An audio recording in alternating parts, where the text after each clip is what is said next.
சித்தியாரில் 113 ஒழுக்கம் 13 113 இல்லை அதான் இருங்க 113 அதுக்கு முன்னாடி பாட்டு வரும். இதம் அகிதங்கள் 103 103ங்கம்மா 13 சொல்லிட்டேன் 103 எடுங்க.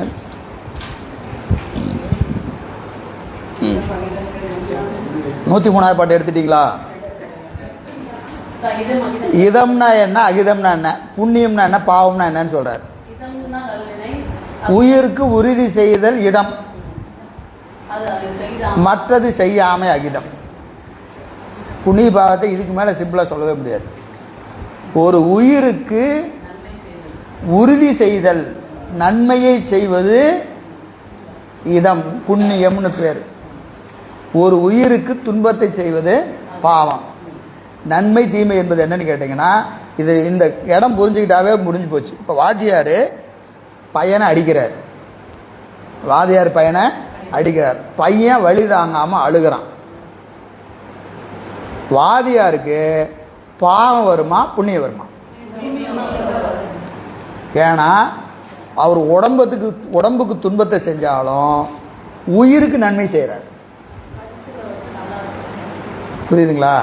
இப்போ பையன் அவனை கொஞ்சி கொஞ்சி கொஞ்சி அவன் என்ன தப்பு செஞ்சாலும் அப்பா தண்டிக்காம வளர்த்துறாரு. புண்ணியம் வருமா பாவம் வரும்? பாவம் தான் வரும். இவர் என்ன செய்யறாரு, பையன் வருங்காம பாத்துக்கிறாங்கிறாரு. அவன் கெட்டு சீரழிஞ்சு போயிடுவான். சரிங்களா? அப்போ உயிருக்கு நன்மையை செய்வதற்கு புண்ணியம் என்று பெயர், உயிருக்கு துன்பத்தை செய்வது பாவம்னு பேர். அப்போ நம்ம ஒரு செயல் செய்கிறோம்னா வெளியிருந்து பார்த்து அது புண்ணியமா பாவமானு நினைக்க முடியாது. அதன் பயன் என்ன, அது உயிருக்கு நன்மையை செய்கிறதா உயிருக்கு தீமையை செய்கிறதா அப்படின்னு பார்த்து, உயிருக்கு நன்மை செய்யக்கூடிய செயலெல்லாம் புண்ணியத்திலும், உயிருக்கு தீமையை செய்வதெல்லாம் பாவத்தில் போய் முடியும்.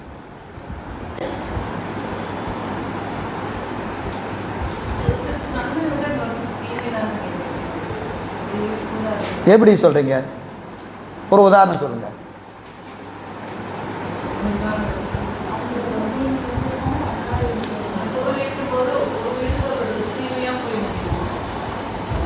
எப்படி பொருள் இட்ட போது தீமையா முடியும்?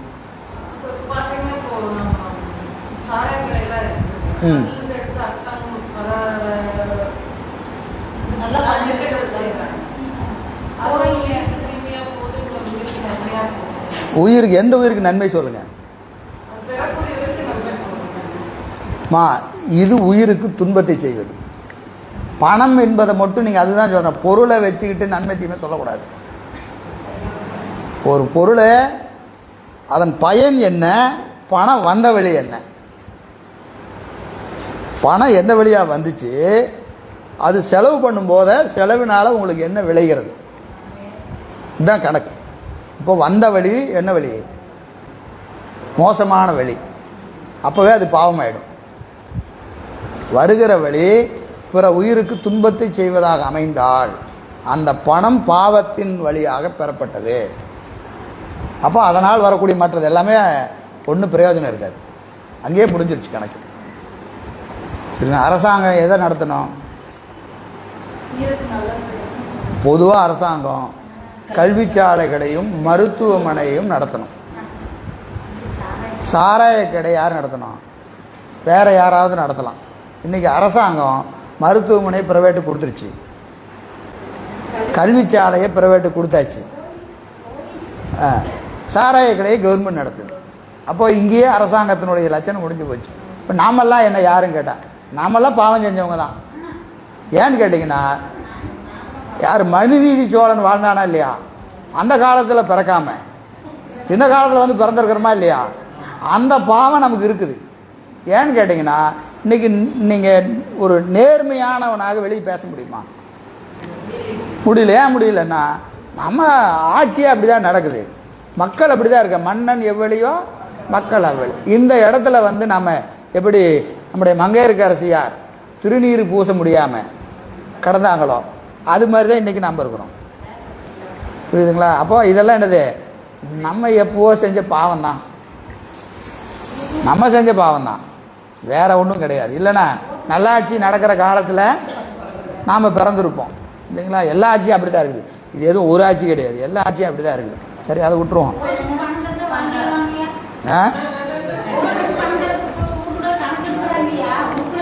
மகிழ்ச்சிமா மகிழ்ச்சிமா. நம்ம அடுத்த டாபிக் போகலாம். நியதி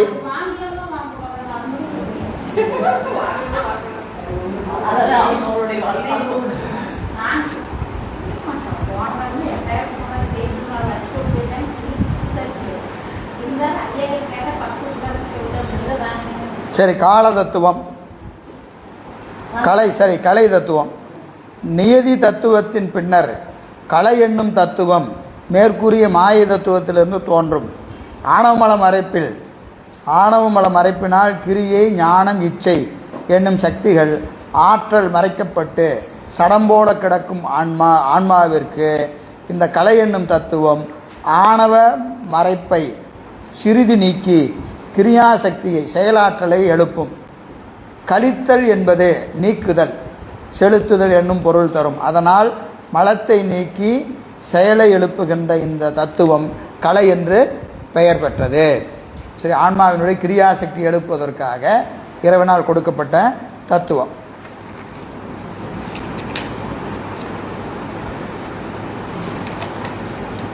ஆணவ மலம் எங்குமாய் நிற்பது ஒரு பொருள் ஆகையால் அதை நீக்குதல் என்பது வேறிடத்தில் பெயர்த்து செல்லச் செய்தல் என பொருள்படாது. மற்ற நெருப்பினில் சுடும் சக்தியை செயல்பட ஒட்டாது தடுத்து நிற்கின்ற தடை மந்திரம் போல ஆணவமலத்தின் சக்தியை செயல்பட ஒட்டாது தடுத்து நிற்கும் என்பதே பொருள். அதாவது ஆணவம் சிறிதே ஒதுக்கி சித்தின் செயல்புரி கிரியாசக்தி தெரிவிக்கும். பாட்டில் வருது. ஆணவத்தை என்ன செய்யுதுங்களா, கொஞ்சம் ஒதுக்குன்னு சொன்னால் என்ன அர்த்தம்? இல்லைன்னு அர்த்தம். ஒதுக்குனான்னு அர்த்தம். இப்போ இங்கே இருக்கு, உதாரணத்துக்கு பால் வைத்திருக்கிறோம், பால் மேலே பூரா ஆடை என்ன இருக்குது, மறைச்சிருக்கு. ஆடை என்ன செய்கிறோம், ஒதுக்குறோமா இல்லையா? இப்போ ஒதுக்குனா என்ன அர்த்தம்? இந்த இடத்துல ஆடை இல்லை, புரியுதா? ஆடை இல்லை, ஒதுக்கியாச்சுன்னு வருதா இல்லையா? அது மாதிரி ஆணவ மலத்தை ஒதுக்கும் அப்படின்னு பொருள் செய்யக்கூடாது.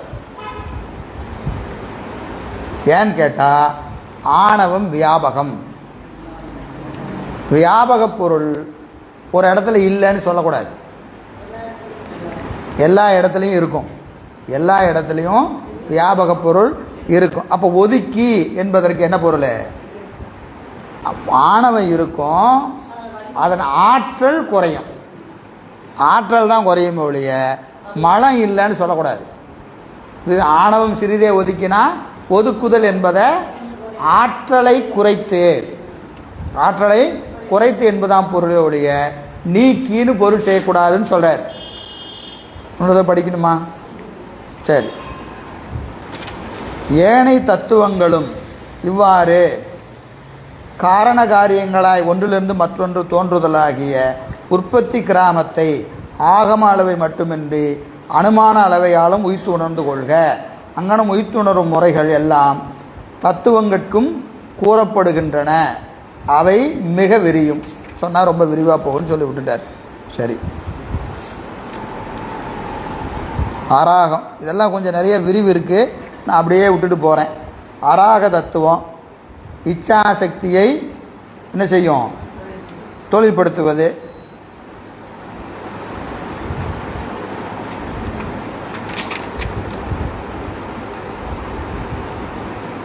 ஐயம் விடை.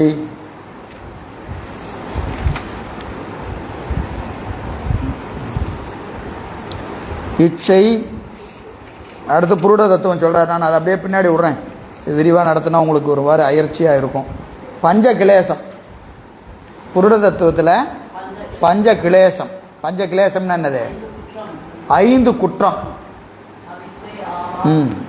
பஞ்ச கிளேசம் அவிச்சை எழுதுகிறீங்களா?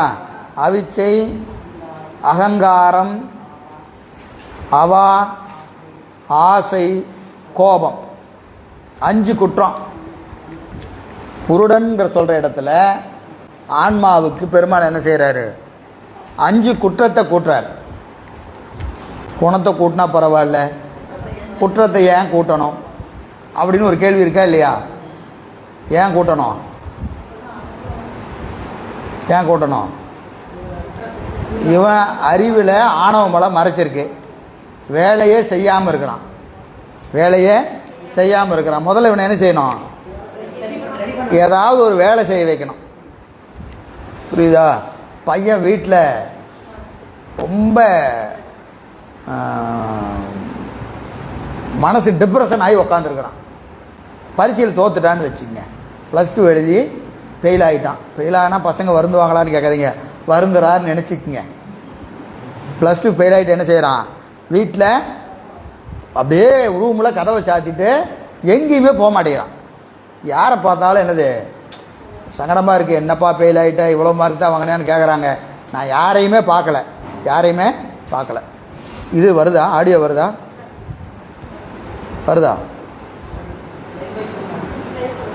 ஹலோ, ஏம்மா வரலையா? வரலையா?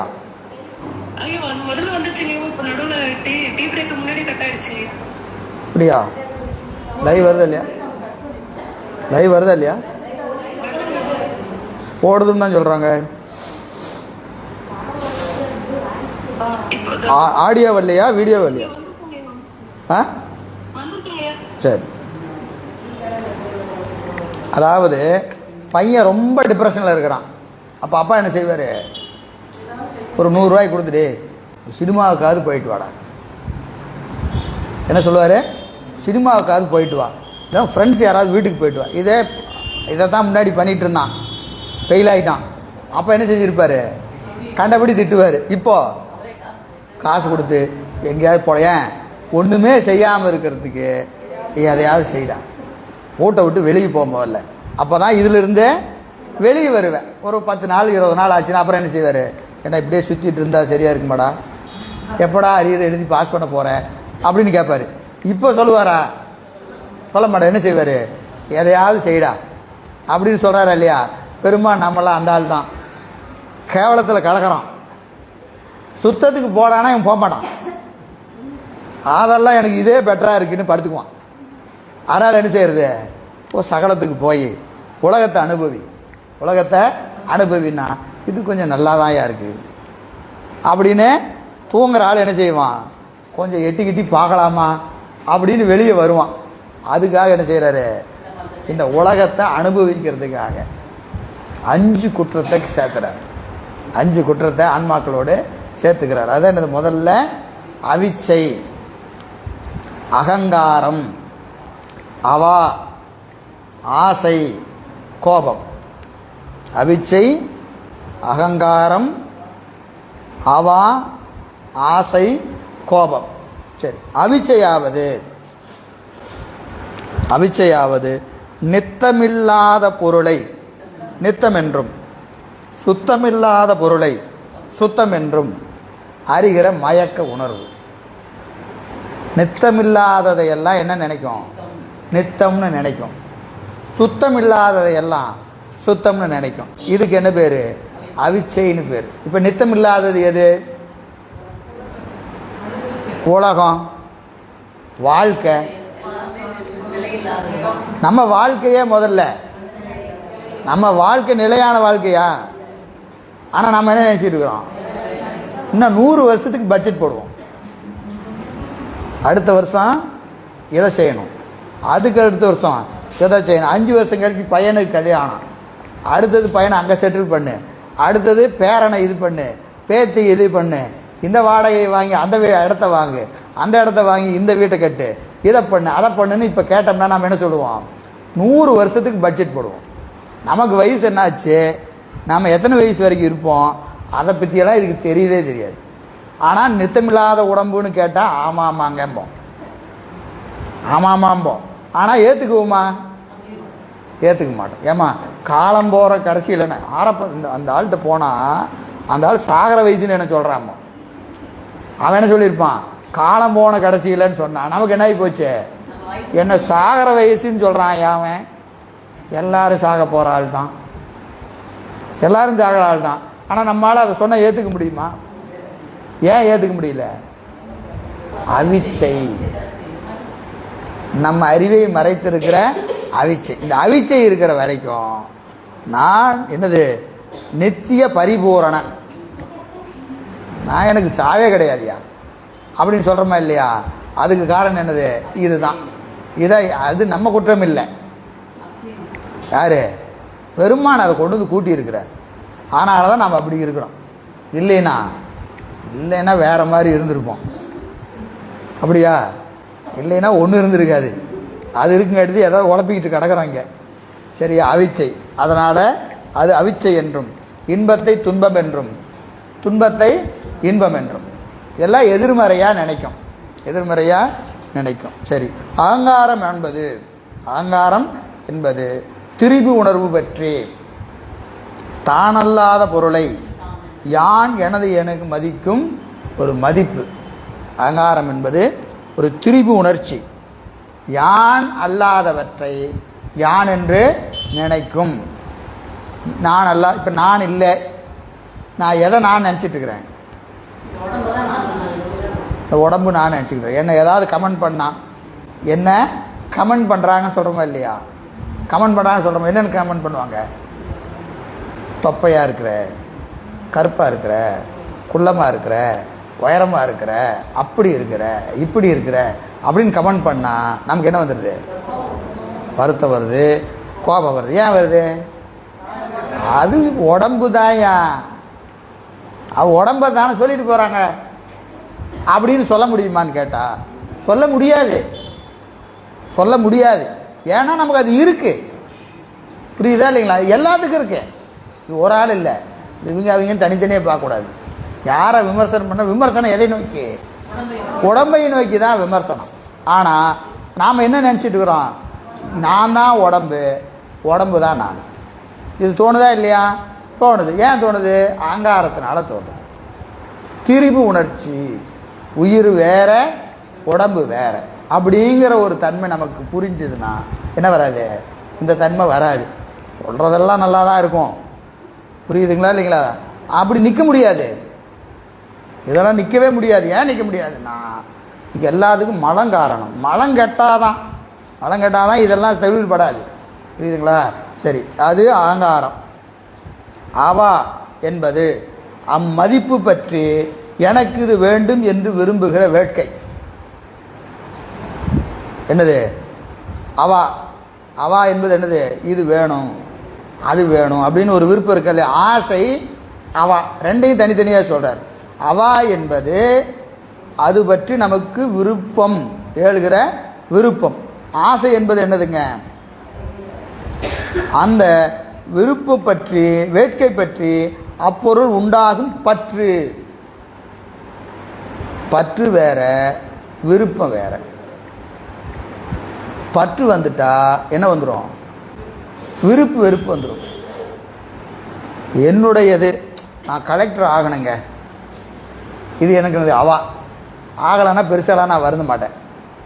புரியுதா இல்லைங்களா? ஆனால் நான் கலெக்டர் ஆகணும் ஆசைப்பட்டுட்டேன்னு வச்சுக்கங்க, ஆகலைன்னா எனக்கு வருத்தம் வந்துடும். அவா என்பது ஆசைக்கு முன்னாடி நிலை. நம்ம எது மேலே அவா வந்திருக்கோம்? எது மேலேயோ வந்திருக்கும். புரியுதா இல்லைங்களா? இன்னைக்கு இப்படி ஆகணும்னு சொல்லுவோம், நாளைக்கு அப்படி ஆகணும்னு சொல்லுவோம். இன்றைக்கி ஒரு டாக்டரை பார்த்தா நான் டாக்டராக ஆகலான்ற கிளம்போம். நாளைக்கு ஒரு அட்வைட்டை பார்த்தா அட்வைட் ஆனாலும் நல்லா தான் இருக்க மாட்டேங்குது. ஒரு ஆசிரியரை பார்த்தா ஒரு ஆசிரியர் ஆனாலும் நல்லா. இது என்னது? தினம் மாறிக்கிட்டே இருக்கும். ஆனால் அந்த அவா என்பது முற்றி என்ன ஆகிடும்? ஆசையாக மாறும். ஆசையாக மாறுகிற போது இதான் ஒன்று தான். ஒன்று டாக்டர் ஆகணும், இல்லைன்னா இன்ஜினியர் ஆகணும், இல்லைன்னா வக்கீல் ஆகணும், இல்லைன்னா ஆசிரியர் ஆகணும். அந்த ஆசை வந்துட்டா என்ன ஆகாது? இந்த அவா வேறு அங்கே இங்கேயும் ஓடாது. புரியுதா இல்லைங்களா? அப்போ அதன் மீது வருகிற பற்று, வெகுளி, கோபம், அது என்னது? அந்த ஆசையின் மீது கிடைக்காத பட்சத்தில் வருகிற கோபம். பொருள் கிடைக்கலன்னா என்ன வந்துடும்? கோபம் வந்துடும். இந்த 5 குற்றம் ஆன்மாவுக்கு இருக்குது. இது பஞ்ச கிளேசங்கள்னு பேர்.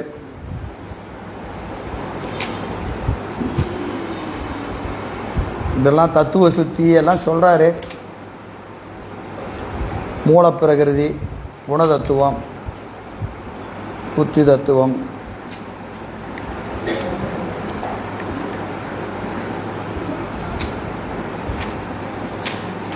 சரி இது அப்புறம் பார்ப்போம். ரொம்ப விரிவாக இருக்குது, பாட்டுக்குள்ளே போயிடலாம், கொஞ்சம் கொஞ்சமாக பார்ப்போம். சரி 144 பாடலுக்கு வந்துடுவோம். 144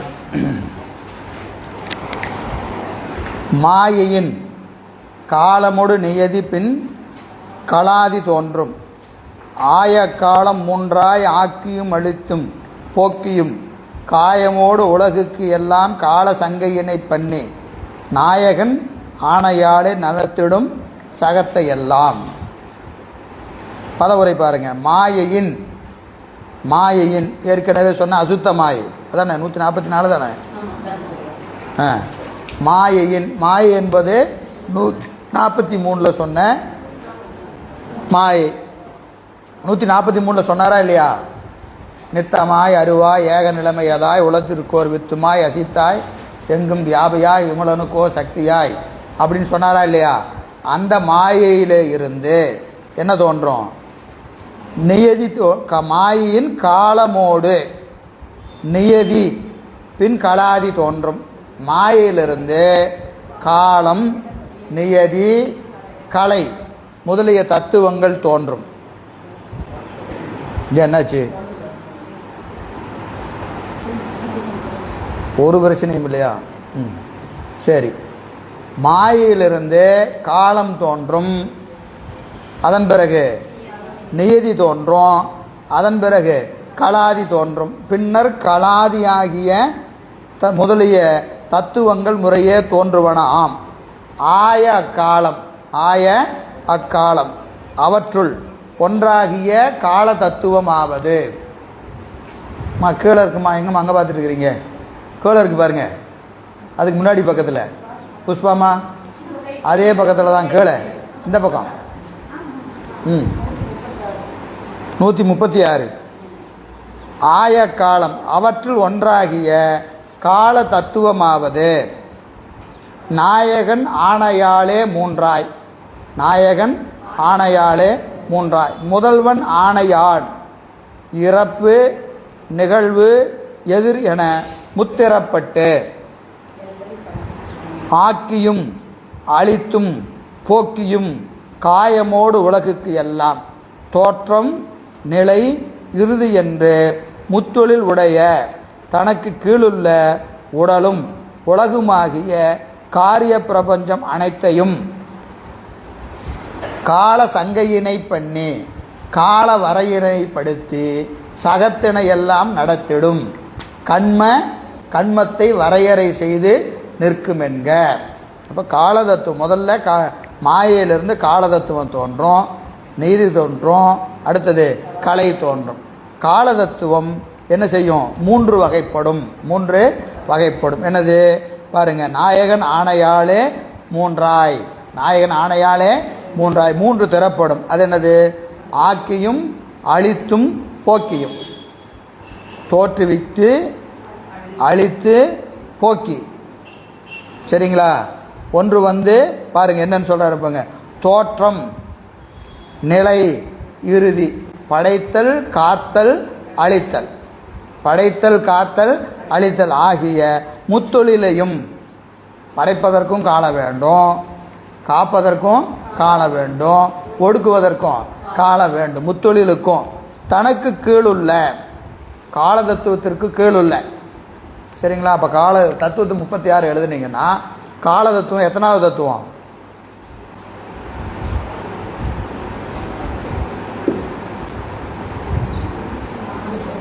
எத்தனாவது தத்துவமா? அப்படியே கண்ணை மூணுனா அந்த படம் ஞாபகத்துக்கு வரணுமா இல்லையா? கீழே இருந்து சொல்லுங்க. கீழே இருந்து கால தத்துவம் எத்தனாவது தத்துவம்? தப்போ சரியா சொல்லுங்க. 29. சரி, அப்புறம் வேற பதில் ஏதாவது இருக்கா? 25. அப்புறம்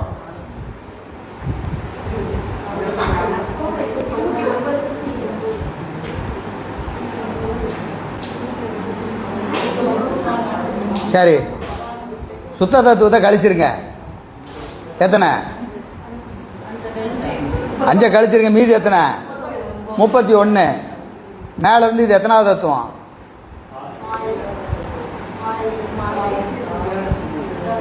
கழிச்சு கூட்டம்லாம் சொல்ல வேண்டியதா இருக்கு.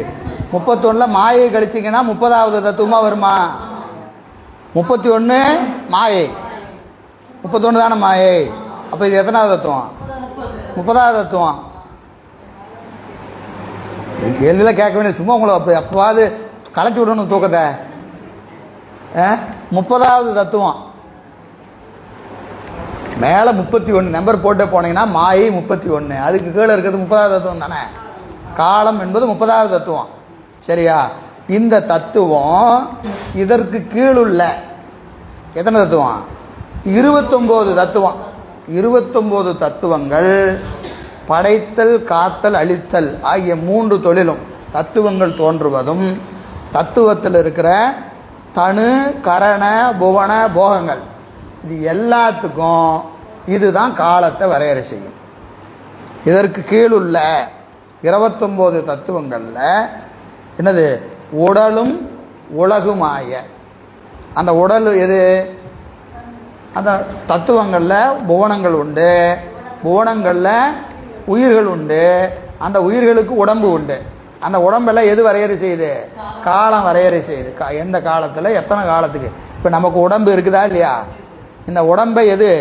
காலம்தான். எத்தனை என்னைக்கு தோன்றணும், எத்தனை காலம் வரைக்கும் இருக்கணும், என்னைக்கு அழிக்கணும், இதை எது வரையறை செய்யுது? காலம் வரையறை செய்கிறது. உங்களுக்கும் சரி, எனக்கும் சரி, எல்லாத்துக்கும் சரி. இப்போ காலத்துக்கு கீழுள்ள அனைத்து புவனங்களில் உடலும் உலகும், உலகமும் என்னைக்கு தோன்றணும், எத்தனை காலம் நிற்கணும், என்னைக்கு அழிக்கணும், அந்த உலகத்தை ஒடுக்கணுமா இல்லையா? அதுக்கு எது முடிவு செய்யுது? காலம்தான். காலம் முடிவு செய்யணும். இறைவன் ஆணையின் வழி காலம் தொழில் செய்யும். காலம் தானே முடிவு செய்யாது. சரியா? அது ஒரு சடப்பொருள். ஆனால் அதுக்கு என்ன வேணும்? இறைவன் செய்தாலும் காலத்தின் வழி செய்வான். காலத்தின் வழி செய்வான். எனவே உடலும் உலகுமாகிய காரிய பிரபஞ்சம், காரிய பிரபஞ்சம் அனைத்தையும், காரிய பிரபஞ்சம் அனைத்தையும் என்ன செய்வான்? கால சங்கையினை பண்ணி, கால வரையறையில் படுத்தி, கால எல்லை செய்வான், படுத்தி என்ன செய்வான்? சகத்தினை எல்லாம் நடத்திடும். கண்மத்தை வரையறை செய்து நிற்கும் என்க. வினையை வரையறை செய்வான். காலத்தின் வழி எதை வரையறை செய்வான்? வினையை வரையறை செய்வான். சரியா? வினையை வரையறை செய்வான்னு என்ன அர்த்தம்? நமக்கு காலத்தின் வழி தான் வினை வரும். என்னன்னைக்கு எது எது நடக்கணும், எது எது கேட்கணும், எது எது கேட்கக்கூடாது, எது எது புரியணும், எது எது புரியக்கூடாது, எல்லாம் வரையறை என்னது? காலத்தின் வழி வினையை வரையறை இறைவன் செய்வான். காலம் செய்யணும், எது செய்யுன்னு சொன்னாலாமே அது நீங்கள் எப்படி பொருள் செய்யணும்? இறைவன் இதன் வழி செய்வான். காலத்தின் வழி செய்வான், நீரின் வழி செய்வான், கலையின் வழி செய்வான், அராகத்தின் வழி செய்வான். எல்லாமே யார் செய்வா? பெருமான் தான் செய்வான். பெருமான் தான் செய்வான். சரி, பொழிப்புரை பாருங்க. இத்தன்மைத்தாகிய அத்தன்மைத்தாகிய மாயிலிருந்து காலமுடைய தத்துவங்கள் உளவாம். அவற்றுள் காலமாவது முதல்வன் ஆணையால் முத்திரப்பட்டு தனக்கு கீழுள்ள காரிய பிரபஞ்சம் அனைத்தையும் கால வரையறையில் படுத்து கண்ம வரையறை செய்து நிற்கும் என்பதாம். சரியா? இவனை விளக்க வேண்டாம். என்னுண்மை முன்னரும் சென்று ஏயும். என்னுண்மை என்னது? எங்க இருக்கு?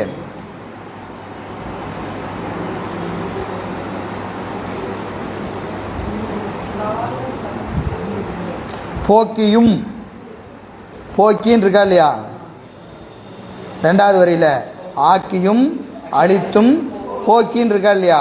போக்கியும், போக்கியும் உண்மை, போக்கியும் அப்படின்னு பொருள் செய்யணும்.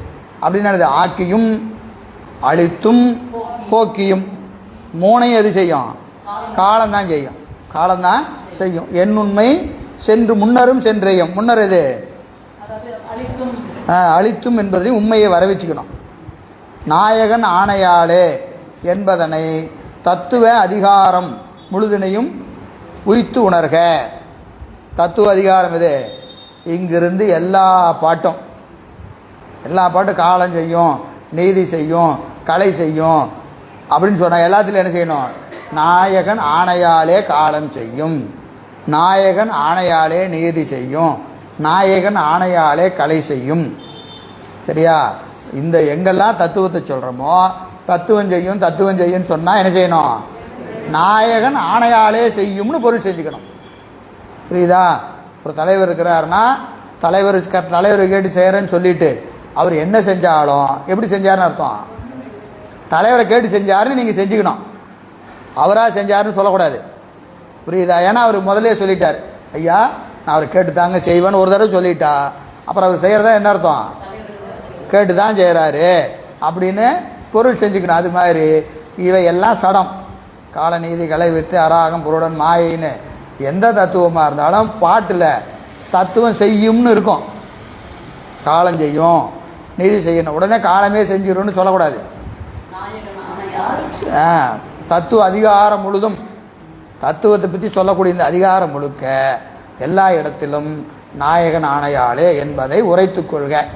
ஏன் இங்கே முதல்ல சொல்லும் போதே சொல்லிட்டாரு, திருப்பி திருப்பி தனியாக சொல்ல மாட்டேயா, எல்லா இடத்துலையும் ஞாபகம் வச்சுக்கோ, எல்லாமே இது இறைவன் ஆணையால் தான் இந்த தத்துவங்கள் இயங்கும் என்பதை அறிவில் நிறுத்தி கொள்க என்று முன்னாடி உரை செஞ்சுட்டார். அடுத்த பாட்டு 145. நியதி பின் தோன்றி கண்ம நிச்சயம் பண்ணி நிற்கும், அயர்விழா கலை பின் தோன்றி ஆணவம் ஒதுக்கி சித்தின் செயல்புரி கிரியாசக்தி தெரிவிக்கும் சிறிதே, வித்தை உயர்கலையதனில் தோன்றி அறிவினை உதிக்க பண்ணும். நியதி பின் தோன்றி